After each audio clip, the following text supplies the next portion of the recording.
Hello good people, welcome back to Ashraf channel. Okay guys, hari ni kita nak berkongsi dengan korang tentang update terbaru, sedikitlah update terbaru tentang kes Teng Mo ni. Okay, dia bukan Tang Mo, dia Teng Mo. Kita ada something yang kita nak cerita dengan korang tentang. Diorang kata ada satu video ni, which is video terakhir dirakam ketika Teng Mo ni berada dalam bot tu. And ada orang kata kat dalam bot tu ada suara-suara misteri. Tapi itu kita akan kupas sekejap lagi. Korang jangan lupa tekan like, siap-siap. Jangan lupa tekan subscribe dan juga hit bell notification. Kita layan intro and then kita akan kupas sedikit update baru tentang bot, harta dan juga apa kisah tentang insurans kemalangan Teng Mo tu. Okay, so kepada siapa-siapa yang menonton video ni, nak tengok boleh, nak curi jangan. Roll it.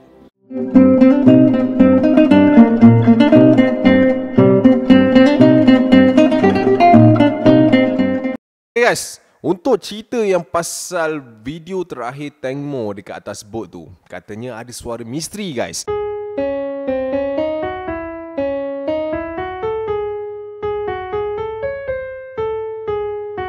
Okay, aku rasa kan kita punya jabatan netizen ni bukannya biasa-biasa Apa yang Acap dapat tengok kat sini sekejap dekat dalam phone ni kita boleh dengar, kalau kita play video yang ini, kita boleh dengar suara-suara pelik ataupun suara-suara lain daripada dalam bot tu. Acap tak sure apa sebenarnya keadaan sebenar dalam bot tu. Mengikut media Thailand, ada juga spekulasi yang mengatakan yang mereka ni pergi dengan bot lain dan balik dengan bot yang berlainan. Dikerana sebab dia pergi dengan bot yang mungkin ada pertumpahan darah dekat situ and balik dengan bot yang clean tanpa bukti. Itu pun mungkin juga guys. And ada juga yang memberitahu bahawa yang diorang ni kemungkinan juga pergi dengan dua bot. Satu bot Teng Mo, VVIP dan pengurus, dan satu bot lagi adalah bersama dengan rakan-rakannya. Tapi itu hanya spekulasi, Acap tak nak cakap panjang-panjang. Tapi apa yang Acap nak share dengan korang hari ni adalah di mana ada seorang insan di Twitter ni telah pun membuat sound analysis guys tentang apa maksud suara di dalam video terakhir Teng Mo tu. So kita kat sini sama-sama dengarkan apa sebenarnya yang dikatakan di dalam video tersebut. Let's play it out guys.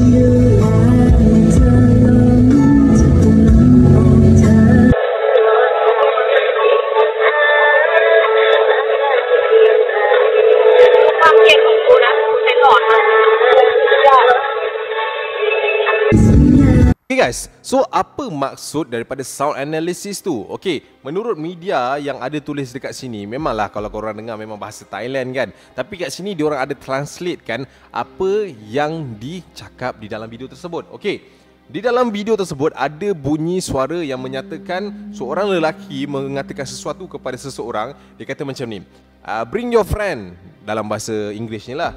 Lepas tu dia kata bring your friend here. Dia sebut bring your friend here tu 2 kali guys. And ketika itu kita boleh dengar ada satu dialog di mana Teng Mo ni tengah borak dengan kawan dia. Ditanya, weh, nampak cool tak aku ikat rambut aku? Aku ikat pakai straw je tau. Dia kata macam tu. And then ada satu lagi suara perempuan bercakap semula kepada lelaki tu. Dia kata, bukan senang nak ajak Mo ni pergi belakang, sebab dia panggil Teng Mo ni Mo je. So kat situ ada something yang pelik, di mana jabatan netizen Thailand dan juga Malaysia bersetuju bahawa ada something somewhere wrong dekat atas kapal ataupun bot tersebut, di mana ketika itu dipercayai mungkin Teng Mo ni dipaksa untuk pergi ke belakang bot tu. Tapi macam kita cakap, apa-apa yang analisis kat dalam video ni itu hanyalah bukti-bukti kecil sahaja guys. Ada satu lagi footage yang menarik perhatian Acap, which is footage di JT guys. Ketika Teng Mo ni hilang selama 3 jam, yang Acap cakap dia tunggu 3 jam baru call polis tu kan, diorang ni guys ada satu pergerakan yang agak mencurigakan, which is manager dia, kawan-kawan dia juga guys. Daripada tempat diorang turun daripada JT tu, diorang terus pergi ke tandas JT untuk menukar pakaian dengan kadar yang segera guys. And apa yang mencurigakan lagi guys, dekat dalam video tu ada ternampak kemunculan orang-orang asing, which is orang-orang yang bukan dalam bot tu datang ke tempat kejadian. Wahal pada waktu tersebut mak Teng Mo sendiri pun belum dimaklumkan tentang kejadian yang menimpa Teng Mo tu guys. Tapi macam mana boleh ada kawan yang lain ataupun orang yang lain boleh datang ke that situation, dan kenapa mereka tergesa-gesa untuk tukar baju dekat JT tu? Itu persoalan yang ditinggalkan dalam footage tu dan masih lagi dalam siasatan.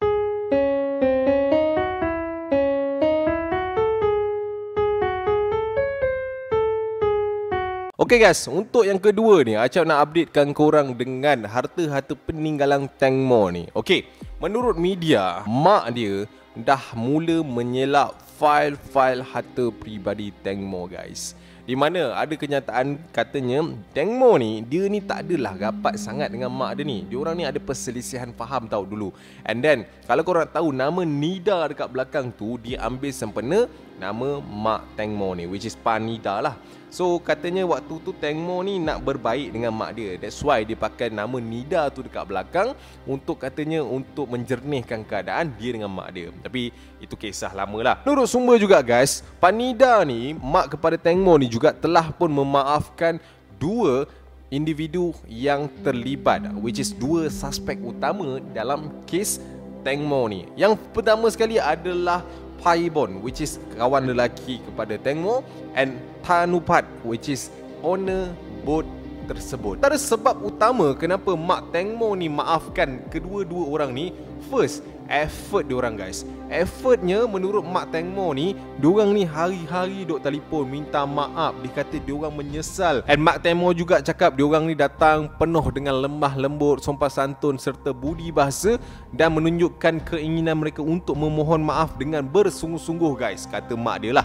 And yang paling mengejutkan guys, Pak Nida ni telah pun menerima wang pampasan daripada mereka berdua ni berjumlah 30 juta Thailand Baht, bersamaan dengan 3.6 juta ringgit Malaysia sebagai hadiah ataupun maupun pampasan kerugian atas kematian Teng Mo ni.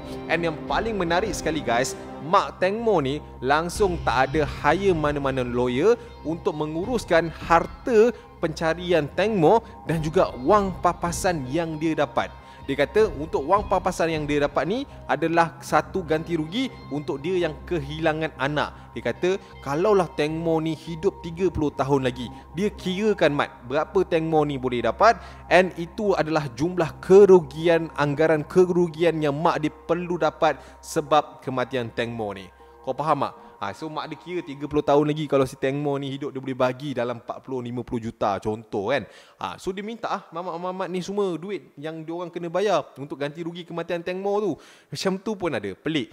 And ada satu lawyer ni guys, dalam satu rancangan khas dekat Thailand, dia ni sebenarnya memang menentang apa yang mak Teng Mo ni tengah buat. First, dia tak hire lawyer. Nombor dua, dia kata dia nak uruskan sendiri wang pampasan tu. Lawyer tu kata tak boleh sebab benda ni ada prosedur mahkamah dan kes masih lagi dalam siasatan. Kes tengah berjalan lagi guys. So kau tak boleh suka-suka nak urus duit ini, nak urus duit tu, tak boleh. Peguam tu cakap lah. And then dalam masa 10 hari ni adalah masa yang terlalu awal untuk disebutkan tentang harta ataupun apa-apa pampasan. Kerana apa? Menurut law ataupun prosedur mahkamah, ia perlu tunggu sehingga kes selesai dan perlu ambil masa at least 2 bulan untuk mereka mula mengagihkan harta-harta si mangsa guys. Lately ni juga ada khabar angin yang mengatakan bahawa lepas mak dia dapat wang pampasan tu, semua siasatan telah pun dihentikan kerana mak dia telah tarik balik semua report berkenaan Teng Mo. Ini Acap nak cakap dengan korang bahawa itu hanyalah khabar angin sahaja. Mak Teng Mo ni tak tarik apa-apa pun laporan polis berkenaan kes anak dia. Kes ni masih lagi berjalan. Dia kata polis, mahkamah, hakim ataupun peguam boleh teruskan siasatan diorang, buat kerja diorang, cari keadilan untuk Teng Mo. Tapi wang pampasan ni adalah wang ganti rugi untuk saya sekiranya Teng Mo tu masih hidup lagi. Macam itulah. Duit ambil, keadilan. Macam itulah cerita dia. Itu mak dia punya request lah. Kita tak tahulah apa benda kan. And mak dia juga ada sebut tentang insurans kemalangan yang bernilai RM130,000 Malaysia tu guys, yang namanya adalah jatuh kepada anak si manager Teng Mo ni.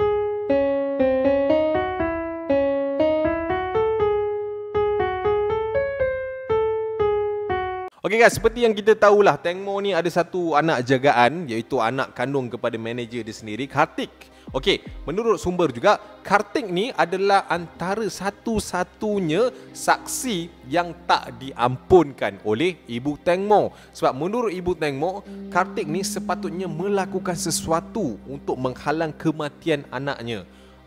Dia kata macam tu lah. Sebab tu dia tak maafkan. Another thing, bila si mak dia ni tahu yang Teng Mo ni jadikan anak dia ni sebagai waris utama untuk mewarisi insurans kemalangan dia, mak dia tak duduk diam geng. Mak dia terus pergi kat wisma mahkamah, and then dia kata segala pampasan dan insurans dia nak settle sendiri. Tapi mahkamah tak bagilah. Tapi mak Teng Mo ni dia fight juga. Dia kata Teng Mo ni tak pernah mendaftarkan nama Easter ni sebagai anak angkat beliau. Easter ni nama budak tu lah. Dia kata tak pernah, tak ada anak angkat, tak ada apa-apa daftar.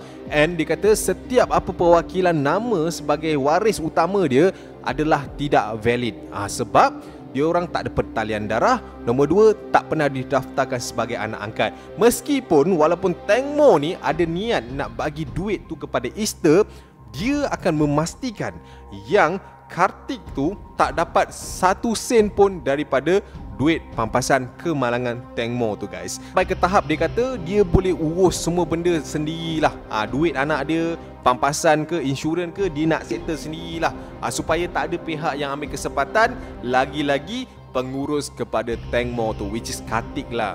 Macam tu lah. Mungkin lah guys kan, kalau Acap rasa kat sini kan, Kartik tu kalau lah dia buat sesuatu kat Teng Mo tu kan untuk dapatkan duit tu, lalas mak dia blocking, pisang, apa pun tak hasil. Tapi kes ni masih lagi dalam siasatan guys. Ada maklumat terbaru yang Acap baca pagi tadi, pihak forensik dan juga polis Thailand sudah pun mengesahkan 80% punca kematian Teng Mo Nida ni adalah dari kemalangan, which is Teng Mo disahkan mati lemas. I don't know lah kan. And bila kita cerita pasal benda ni, macam Acap cakap kat video lepas, benda ni kalau ada kaitan dengan VVIP kalau dah masuk ke polis, mungkin dekat situ ada tangan-tangan raib, kita tak tahulah kan. Cuma kalau adalah orang kata apa, memang betul kes ni adalah pembunuhan terancang, kita doakan, kita orang kata apa, wish yang benda ni jumpa keadilan. Sebab mungkin benda ni terjadi kepada negara jiran kita, manalah tahu one day kan Tuhan nak uji negara kita pula, ada kes besar macam ni, kita tak tahu kan. Cuma kita ni lah, kita percaya tentang maklumat-maklumat yang sahih, kita jangan dengar benda-benda yang tidak. So itulah dia guys, update yang Acap nak share dengan korang untuk hari ni. Acap rasa tak banyak pun, tapi Acap rasa ini pun membantu untuk kita dapat tahulah sedikit lagi update yang tengah bising dekat TikTok, yang tengah bising dekat Twitter. So kat sini Acap harap korang faham lah. Alright guys, sampai sini saja video Acap untuk kali ini. And korang kalau suka video ni, korang boleh share dekat TikTok korang. Jangan lupa kredit Acap, itu penting. Sebab nak buat video ni bukannya senang kan. Okay guys, kita jumpa di video akan datang. I see you when I see you guys. Assalamualaikum warahmatullahi wabarakatuh. Bye.